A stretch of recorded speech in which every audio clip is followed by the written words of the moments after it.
ایک دور دراز گاؤں تھا پہاڑوں کے دامن میں چھپا ہوا۔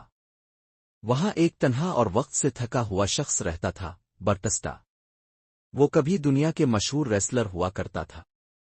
آج اس کی عمر 50 کے پیٹے میں تھی، مگر کندھوں پر پہاڑ جیسا بوجھ تھا۔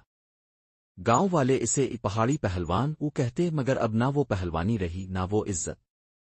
اس کی زندگی ایک چھوٹے سے کچے مکان میں گزرتی جہاں 4 بچے تھے، 2 بیٹے 2 بیٹیاں، جو نہ اس کا کہنا مانتے تھے نہ اس سے عزت سے بات کرتے۔ بیوی کا 10 سال پہلے انتقال ہو گیا تھا، اور برٹسٹا اس دن کے بعد اندر سے ٹوٹ چکا تھا۔ بچوں کے نام تھے ارحم، علی، زارا اور سارا۔ وہ موبائل شہر اور سوشل میڈیا کی دنیا میں کھو چکے تھے۔ باپ کی تھکن اور سچائی سے انہیں کوئی غرض نہ تھی۔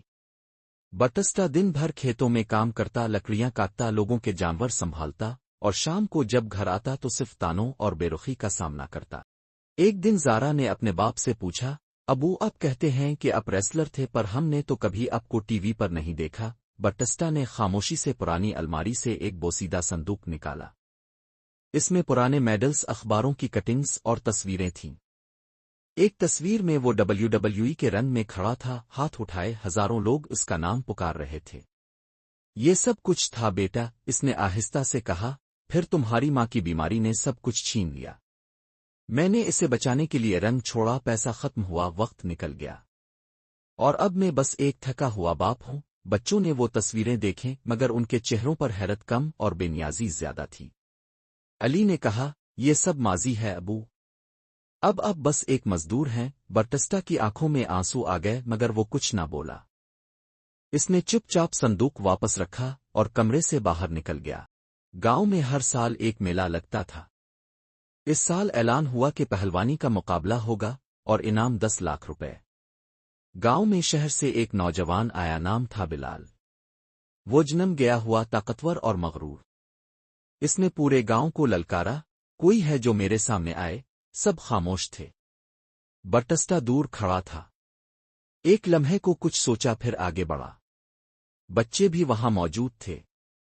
علی نے دوستوں کے ساتھ ہنستے ہوئے کہا، یہ دیکھو ابا جی مقابلہ کریں گے۔ لوگوں نے برٹسٹا کو دیکھا، لاغر جسم، جھکے ہوئے کندھے پر آنکھوں میں چنگاری تھی۔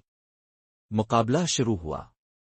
بلال نے پہلے کچھ گاؤں کے نوجوانوں کو گرایا، اور پھر برٹسٹا کی باری آئی۔ پورا گاؤں خاموش، بچے حیران۔ مگر جیسے ہی برٹسٹا نے رنگ میں قدم رکھا، کچھ بدل گیا۔ اس کا انداز، اس کی چال، سب کچھ بدل گیا۔ ایک جھٹکے میں اس نے بلال کو گرا دیا۔ ہجوم، چیخ پڑا، برٹسٹا برٹسٹا! بچے ہکا بکا تھے۔ انہوں نے پہلی بار باپ کو ویسا دیکھا جیسا وہ کبھی تھا، ایک چیمپئن۔ اس دن کے بعد بچوں کا رویہ کچھ بدلنے لگا۔ زارا نے برٹسٹا کے پاؤں دباتے ہوئے کہا، ابو اب واقعی لیجنڈ ہیں۔ سارا نے اس کے لیے نیا کمبل لایا، علی اور ارحم نے کھیت میں اس کے ساتھ کام کیا۔ سب ٹھیک لگ رہا تھا، مگر ایک رات برٹسٹا کے سینے میں درد ہوا۔ ہسپتال بہت دور تھا۔ وہ بستر پر لیٹا اور بچوں کو قریب بلایا۔ میں خوش ہوں کہ تم نے مجھے آخر میں پہچانا۔ بس ایک بات یاد رکھنا، وقت کسی کا انتظار نہیں کرتا۔ جو تمہارے پاس ہے اس کی قدر کرو۔ اگلی صبح برٹسٹا کی سانس بند ہو چکی تھی۔ گاؤں میں خاموشی چھا گئی۔ بچوں نے باپ کو پہاڑ کے دامن میں دفن کیا، جہاں وہ روز کھیتوں میں کام کرتا تھا۔